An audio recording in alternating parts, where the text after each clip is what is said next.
여러분, 9년 동안 아빠라고 부르던 아이가 있습니다. 매년 생일 케이크에 초를 꽂아주고 첫 유치원 발표회 때 앞줄에서 핸드폰으로 영상을 찍으며 몰래 눈물 훔쳤던 그 아이.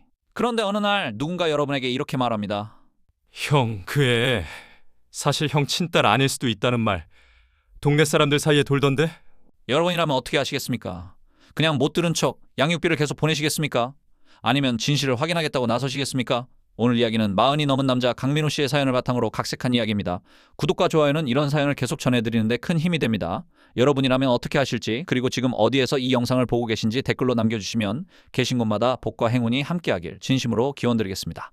민호는 몇 년 전까지만 해도 나름 잘 나가는 사람이었습니다. 온라인으로 남성 의류 쇼핑몰을 운영했고 유행 한번 제대로 타면서 매출이 쭉쭉 올라갔죠. 연매출 10억 넘으면 인생 달라진다더니 야, 내가 진짜 이걸 하네. 33 민호는 차도 좋은 걸로 뽑고 부모님께 용돈도 넉넉히 드리던 그야말로 좀 되는 놈이었습니다. 그때 지인 소개로 한 여자를 만나게 됩니다. 이름은 설인. 지인은 소개를 하면서 슬쩍 이런 말을 덧붙였습니다. 진짜 성실하네요. 다만 과거가 좀 복잡하긴 한데 사람은 괜찮아. 과거가 복잡하다는 말이 마음 한구석에 걸렸지만 민호는 대수롭지 않게 넘겼습니다. 다들 사연 하나쯤 있지. 지금 사람만 괜찮으면 되는 거지 뭐. 첫 만남에서 본 설이는 말 그대로 어디 내놔도 괜찮은 사람이었습니다. 말도 조심스럽고 상대 이야기를 잘 들어주고 밥을 먹으면서도 민호 눈치를 살피는 모습이 오히려 보호해주고 싶게 만들었죠. 몇 번 더 만나자 둘은 자연스럽게 거의 매일 연락하는 사이가 됐고 어느 날 설인이 평소와 다른 표정으로 말했습니다. 오빠, 나 병원 다녀왔어. 왜 어디 아파? 아니, 그게 아니고 우리 아기 생긴 것 같아. 민호는 잠깐 멍해졌지만 이상하게 망했다라는 생각보다는 드디어 내가 아빠가 되는구나 하는 묘한 벅참이 먼저 올라왔습니다. 결혼하자. 어차피 할 거였잖아. 조금 빨라졌을 뿐이지.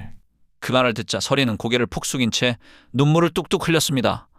상견례 날짜까지 금방 잡혔습니다. 전날 설인이 조심스럽게 말을 꺼냈습니다. 우리 엄마가 좀 말이 세요. 오빠 기분 나쁠 수도 있는데 그냥 성격이 그래서 그렇다고 생각해줘요. 민호는 웃으며 대답했습니다.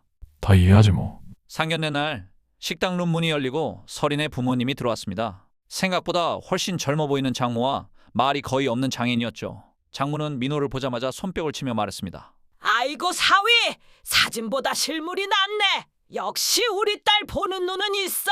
처음 분위기는 나쁘지 않았습니다. 서로 건배도 하고 결혼식 이야기, 집 문제, 아이 이야기까지 대충 방향을 맞춰가고 있었죠. 그런데 식사가 중간쯤 지날 때 장모가 숟가락을 내려놓으며 말을 꺼냈습니다. 근데 말이야, 너무 급하게 애부터 낳는 것보다 신혼 좀 즐기다가 나중에 가지는 건 어때? 민호는 숟가락을 들고 멈칫했습니다. 어머니 그게 이미 생긴걸요?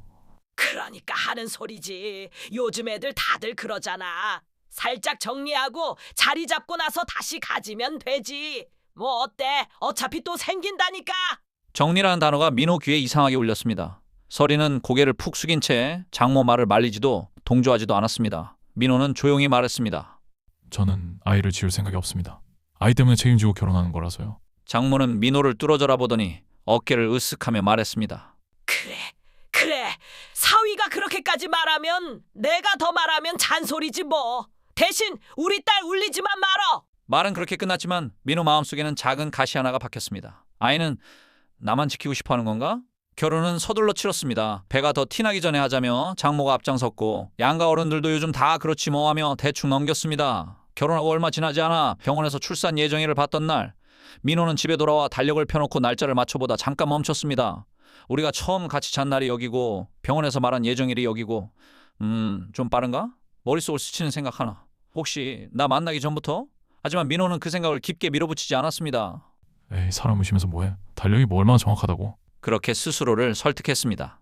얼마 후 설이는 예정일보다 조금 빠르게 딸을 낳았습니다. 작지도 그렇다고 지나치게 크지도 않은 평범한 아이.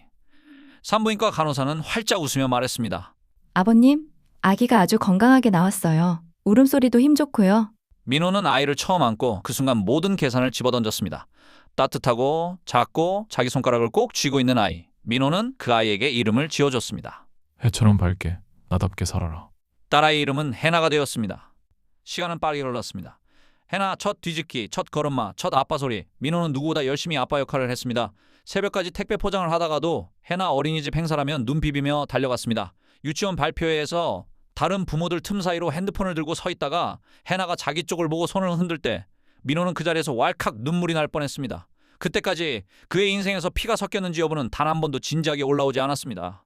해나는 그냥 당연히 내 딸이었습니다. 문제는 사업이 무너지면서부터였습니다. 플랫폼 수수료가 오르고 경쟁업체들이 쏟아져 들어오면서 쇼핑몰 매출이 눈에 띄게 떨어졌습니다.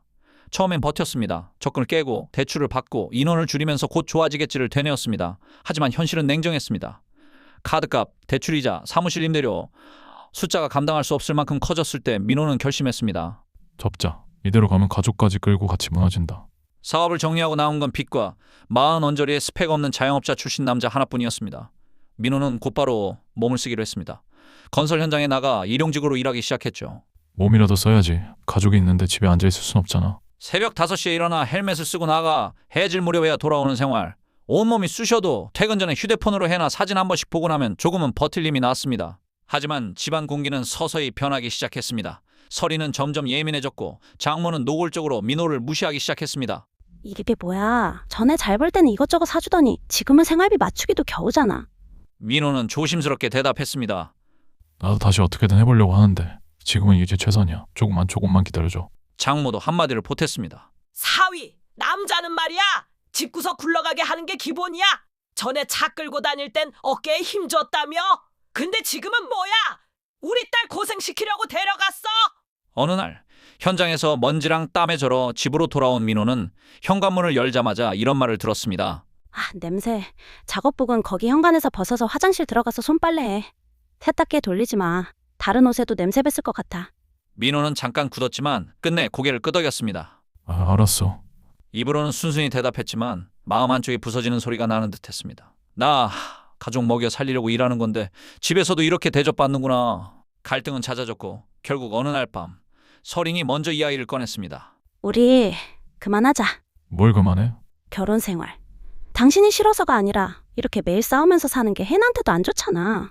민호는 한참 동안 말을 잃었습니다. 다시 해보자. 나 진짜 다시 이렇게 세워볼게. 그 다시가 몇 번째야? 나도 이제 지쳤어. 그리고 솔직히 말하면 우리는 혜나 빼면 붙잡고 있을 이유가 없어. 결국 두 사람은 이혼 조정에 들어갔습니다. 조정 자리에서 서린이 먼저 조건을 꺼냈습니다. 혜나는 내가 키울게. 당신 지금 상황에 애까지 책임지는 건 무리잖아. 대신 양육비는 성실하게 보내. 얼마 원해? 한 달에 150. 민호는 깊게 숨을 들이쉬고 말했습니다. 알았어. 3년 동안은 어떻게 해서든 맞춰볼게. 그렇게 그는 해나 곁에서 물리적으로는 사라지고 매달 돈을 보내는 양육비 보내는 사람이 되었습니다. 이혼 후 1년쯤 지났을 때였습니다. 현장에서 알게 된 형님 한 명과 퇴근 후 치킨집에서 소주를 마시다 형님이 무심코 물었습니다. 야, 너 전 부인 어디 사람이라고 했지? 그냥 서울 쪽이라고 들었는데 왜요?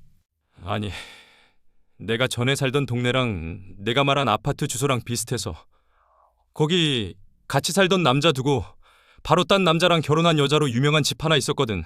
민호는 웃으면서 넘기로 했습니다. 세상에 그런 사람이 한두 명이겠어요. 형님은 고개를 갸웃했습니다. 그러게. 근데 이상하게 네 얘기 들으면 들을수록 그 집이랑 너무 비슷해서 하는 말이지. 그냥 그렇다고. 집에 돌아오는 길 민호는 오래전에 달력 위에 적어둔 날짜들을 머릿속에서 다시 꺼내보기 시작했습니다. 처음 만난 날, 처음 함께 잔 날, 병원에서 받은 예정일, 실제 해나가 태어난 날까지 애매하게 앞당겨진 예정일, 조금 빠른 출산, 그리고 동거까지 했다는 소문, 그때까지 일부러 무시했던 조각들이 한꺼번에 머릿속에서 맞춰지는 느낌이었습니다. 결국 민호는 공통 지인에게 메시지를 보냈습니다. 야, 너 혹시 나랑 서린 소개해줄 때 그 전에 사귀던 사람 있었다는 말 들은 적 있어?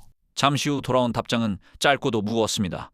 미안. 사실 동거까지 했었다는 말은 들었어. 근데 너 이미 너무 좋아하는 것 같아서 굳이 말 안 했어. 핵심은 딱 한 단어였습니다. 동거. 민호는 그제서야 이혼 전 어느 날 집 앞에서 한 번 본 적 있던 낯선 남자를 떠올렸습니다. 아파트 입구에서 서성이며 휴대폰을 들여다보던 남자. 그때 민호가 먼저 말을 걸었죠. 혹시 누구 찾으세요? 아니요, 잘못 왔나 봐요. 그때는 그냥 길 잃은 사람이라고 생각했지만 지금 와서 생각해보니 그 눈빛은 단순한 길치의 눈빛이 아니었습니다.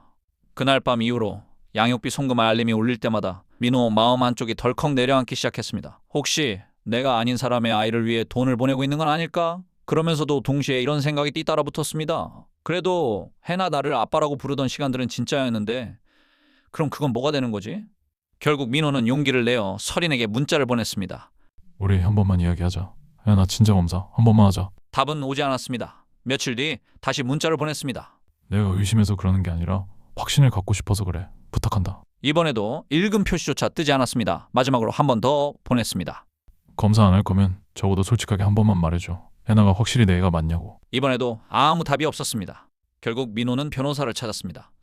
사무실 책상 위에는 친자검사 안내문, 가족관계 등록부, 양육비 관련 서류가 가지런히 놓여 있었습니다. 민호가 조심스럽게 물었습니다. 제가 정말 해나 아빠가 맞는지 모르겠어요. 이런 상황에서도 계속 양육비를 내야 하나요? 변호사는 차분히 설명했습니다. 법적으로는 친자관계가 의심되는 경우 친생부인의 소송을 통해 친자관계를 다툴 수 있습니다. 재판부가 감정을 명하면 상대가 협조를 거부하더라도 그에 따른 판단을 내릴 수 있고요. 만약 진짜 제 아이가 아니라면요? 그러면 앞으로의 양육비 부담은 없어집니다. 경우에 따라서는 지금까지 지급했던 양육비의 일부에 대해 반환 청구를 해볼 수도 있고요. 다만 구체적인 건 따져봐야겠죠. 민호는 고개를 끄덕이면서도 마음 한켠이 더 썰렁해지는 걸 느꼈습니다. 가족관계를 정리할 수 있다는 말이 머릿속에 계속 맴돌았습니다. 내가 그 소송을 해서 해나가 진짜 내 딸이 아니라는 게 밝혀지면 나는 조금이라도 편해질까? 혈연이 아니라는 사실이 지독한 배신감에서 자기를 구해줄까 싶다가도 한편으로는 해나와 함께한 9년이라는 시간이 통째로 부정당할까 두려웠습니다. 지금까지의 양육비가 사기의 결과라면 되돌려받고 싶다는 마음도 있지만 그 돈이 해나의 밥이 되고 옷이 되고 학원비가 되었을 거라 생각하면 모든 감정이 뒤엉켰습니다. 민호는 밤마다 같은 질문을 스스로에게 던집니다. 내가 친자 검사를 요구하는 건 정당한 걸까? 아니면 상처 입은 자존심이 복수하고 싶어 하는 걸까? 한 가지 분명한 건 이 상황을 만든 건 어른들이고 아무 잘못 없는 해나가 가장 큰 상처를 받게 생겼다는 사실입니다. 잘못은 어른들이 했는데 상처는 애가 받게 생겼네. 지금도 민호는 소송 서류 앞에서 펜을 들었다가 또 내려놓기를 반복하고 있습니다. 소송을 하면 진실을 알 수 있을지 모릅니다. 하지만 그 진실이 자신을 살릴지 더 무너뜨릴지는 누구도 장담할 수 없습니다. 여러분이라면 어떻게 하시겠습니까? 9년 동안 아빠라고 부르던 해나가 정말 내 피 한 방울 섞이지 않은 존재라는 걸 알게 되었을 때 여러분은 친자검사를 하고 법적으로 가족관계를 끊는 길을 택하시겠습니까?